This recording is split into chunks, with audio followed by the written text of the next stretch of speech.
Hi guys, Jamie at Clear Amateurs here, and today I've got a review for you. It's a review of this. This is my Gerber Dime, although this is also my Gerber Dime. I bought both of these 8 years ago, but as you can see, one of them looks a lot more battered than the other. Today I'm going to tell you why that is, and why I think this is a truly great multi-tool.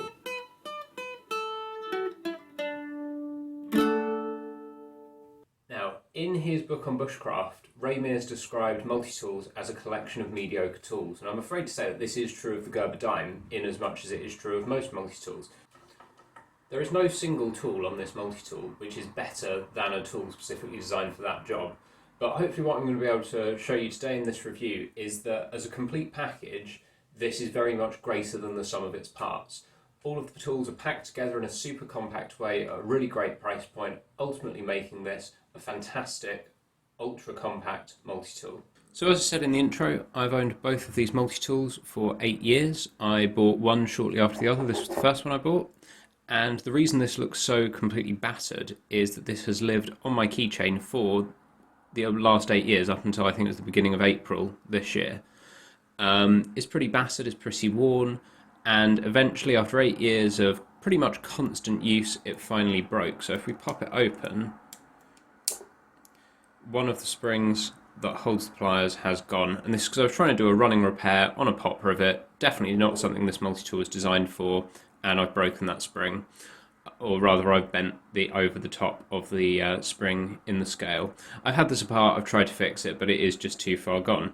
So I was super pleased that when I bought this and realised how good it was, I thought, you know what, if I ever break this, if I ever lose this, I'm going to want a replacement. So that's what this one here is. And this has replaced my old one as my EDC since the beginning of April when this one broke.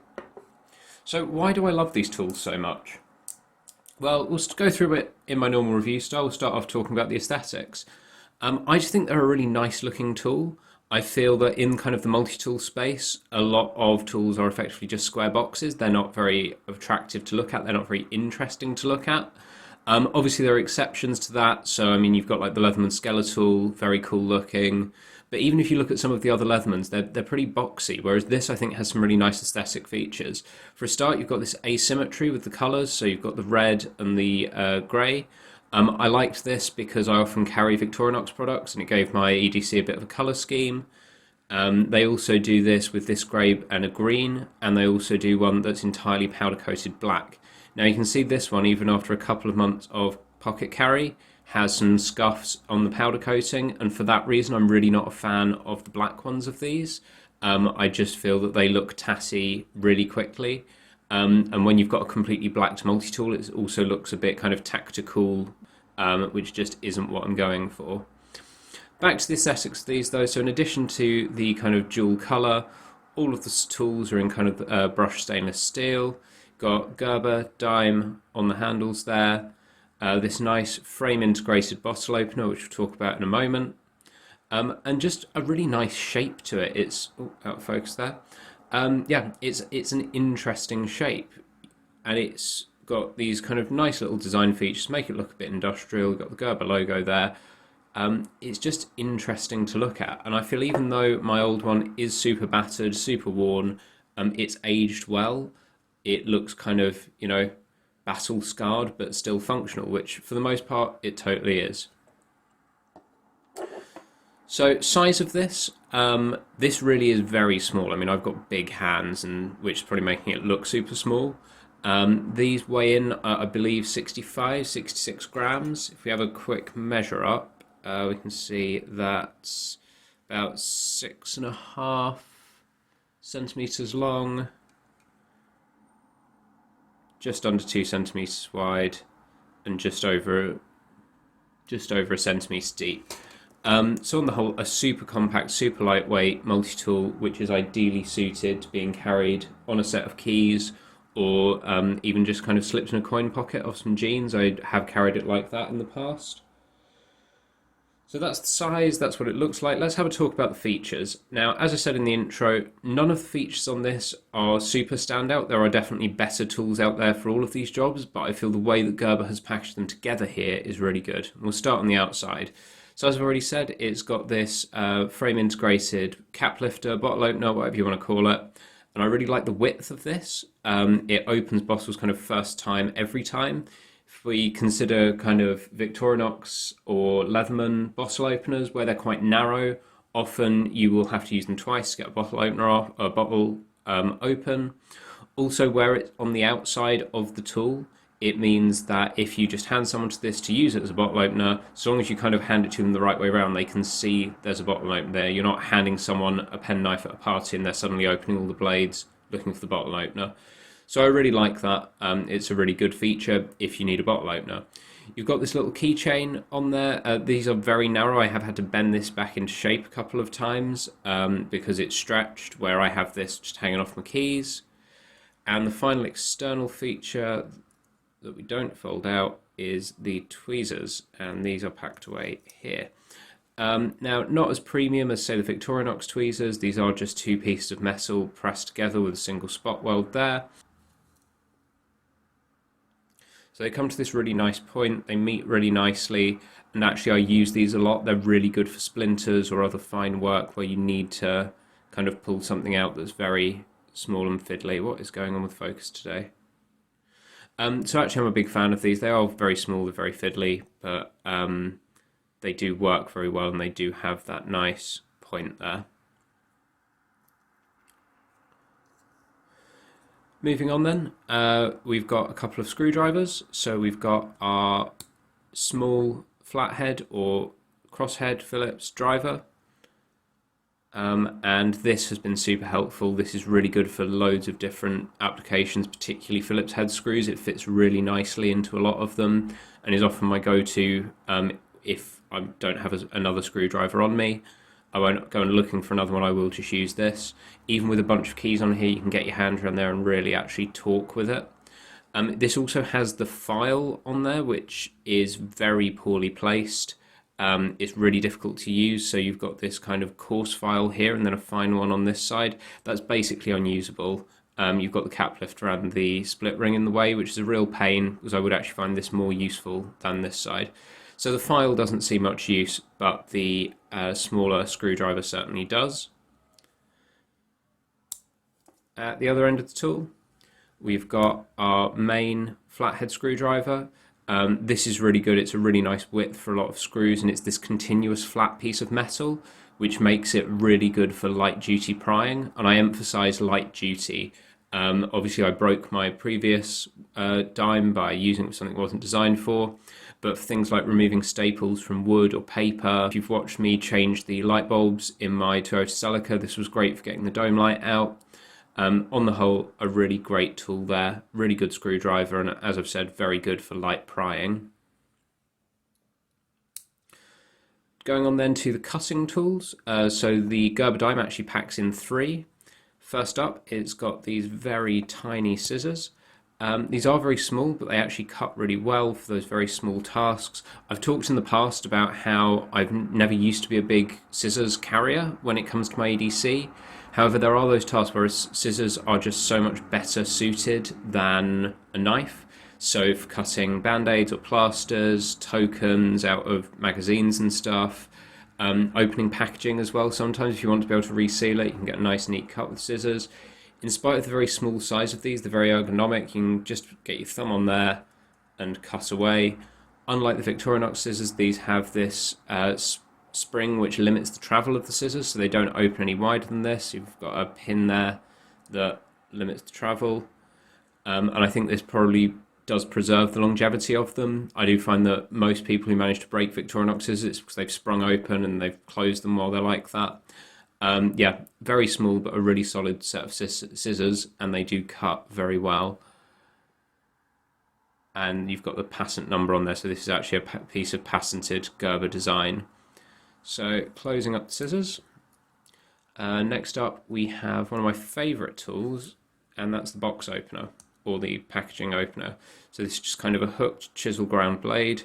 Really good for just opening packaging where you don't want to cut whatever's underneath. It's also super non-threatening. I mean, the blade on this is tiny, but obviously some people in the UK are very sensitive about knives. But if you pull this out, they've seen shop workers using things like this and they're just totally chill with it. Yeah, on the whole, a really handy little tool there for, as I've said, just opening packaging, but even cutting string and things. I've opened this instead of blade by accident a lot of the time, and I'm like, oh, that's fine, this will do. The chisel grind there, shouldn't have run my finger along that. Super easy to sharpen as well, and a really handy tool.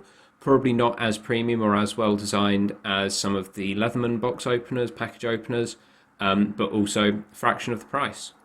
Finally, we've got the blade. So where's the blade? Nope, just open that. Okay, so we've got this tiny little blade. It's about 1 inch cutting length. It's got a lot of belly on it though, which makes it quite usable for kind of turning cuts and things if you're cutting out from paper. This is kind of a sheep's foot blade, so it comes to this very flat point. So there's no point there whatsoever. And this makes it really good if you're cutting things up against yourself. So this I've found really handy for removing festival wristbands, and just things which are for some reason or other tied onto me. This hangs off my car keys, so if ever I was in a car accident I needed to cut my seatbelt off, this would probably be the blade I would have to reach for, because it would be the only one available to me, and I'd feel perfectly comfortable putting this up against me in order to get through a seatbelt. Whether or not this would cut a seatbelt is perhaps another matter though. This has a fairly decent edge on it now after a lot of sharpening, but these come super blunt. I mean, I think the screwdriver was about as sharp as the blade when I bought this. It has this flat ground blade, unlike the chisel grind that you find on a lot of keychain multi-tools, so like the Leatherman Micro. And I really like this. It gives it a much straighter, more controllable cut. And it doesn't take a bad edge, but it also doesn't retain a great edge. It takes a lot of sharpening, and as I've said, it doesn't hold that well. It's quite cheap, quite soft steel, probably some variety of 440. Feel free to correct me in the comments if you know more than I do. But it's not a bad blade. It would never be my main blade. It's always a secondary to whatever I'm carrying, which at the moment is still the Bokeh Plus Atlas Multi. But it's nice to have there, and if you do need a knife, but you want a small knife, so as not to upset the non-knife crowd, then it's pretty good for that too. So closing that up brings us on to one of the best tools, and that is the pliers. So if we pop the pliers open, we can see they spring open with a really nice action. This is what's broken on my other ones. Pretty square at the end, and just meet really nicely, feel really solid in the hand. Obviously very small, it's a very compact multi-tool, and you don't want to be using these for any really heavy jobs that do require a proper set of pliers. These are fine for kind of twisting wires together. The wire cutters, not great, but not too bad either. Handy for kind of holding a nut while you tighten up the other side with a spanner. Just a lot of your regular pliering jobs. If I need to pull a nail or a pin out of something, they're good for that. And as I've said, the spring action on them is just really nice, really ergonomic with the shape on the handle. So talking about that asymmetry before, these curves make for a really nice 3-finger grip when you're using the pliers. So very good pliers, but again, for light duty tasks. This is how I managed to break my previous Gerber Dime, so it is worth bearing that in mind before doing anything too crazy with these. So that's it for the functions. I feel that's a pretty comprehensive set of functions, but as I've said, none of them are better than a standalone tool designed for that job. So closing up and popping them back together then, how much can you pick one of these up for? So in the UK, you can get these for between £25 and £30, which it seems quite steep for the size of tool, but then if you compare that to some of the other offerings, particularly the Leatherman ones, it's incredibly good value, and you can often pick these up for less than that if you shop around. In terms of who would use these and what they would use them for, that's anyone's guess really. I mean, these are a great multi-tool for anyone, because you can just pop it on your keys. It's totally inoffensive. A lot of the time I'm not able to carry my main knife if I'm in work, because I work in a school, or if I'm going out in London, or if I'm going to a sports event or something. However, this, even when I have been searched going into sports events, nightclubs and things, people just don't mind it. It's very inoffensive. So as a result, this is a great tool for someone who needs kind of a toned down EDC, but they still want to have some tools on them. Or it's also a good tool for someone who is getting into EDCing, being prepared and having tools on them. And even if you're trying to get someone to think like that, it could be a great gift. I've said this before, I'll say it again. Simple, cheap multi-tools and Swiss Army knives are a great gift for someone in your life who you want to get interested in preparedness and actually having tools on them to deal with the situations that they might need to deal with. Final couple of things to mention here is a bit about the materials. As I've said, all of these are in some unnamed stainless steel, or rather all of the tools are in some unnamed stainless steel. These scales are a very thin piece of soft metal, I'm guessing some sort of aluminium alloy. When I had this one apart to try and repair the pliers, they were super bendy, super flexible. Also, I once dropped this one, and one of the scales actually, the top of it burred over to the point that you couldn't open, I believe it was this screwdriver. However, with it being so soft, it was easy enough to just scrape a bit of the metal off with a file and get it back to full functionality. So again, not the most premium materials either, but I do feel that it is the kind of super compact design and clever integration of the tools that you are paying for here. Now, I have got the box. Comes in this very plain, simple Gerber Fiskars box. Says lifetime warranty. I would take that with a pinch of salt if you're in the UK, because you will notice that that is North America only. And warranty limited to 25 years outside of North America. However, I feel when you're paying this for a tool, you're more likely to break it by overuse or you kind of lose it than you are to have some sort of manufacturing fault and actually go through the rigmarole of getting it replaced. But worth mentioning that this lifetime warranty is only in the States, and if we're honest, who's going to use the warranty on a tool this cheap?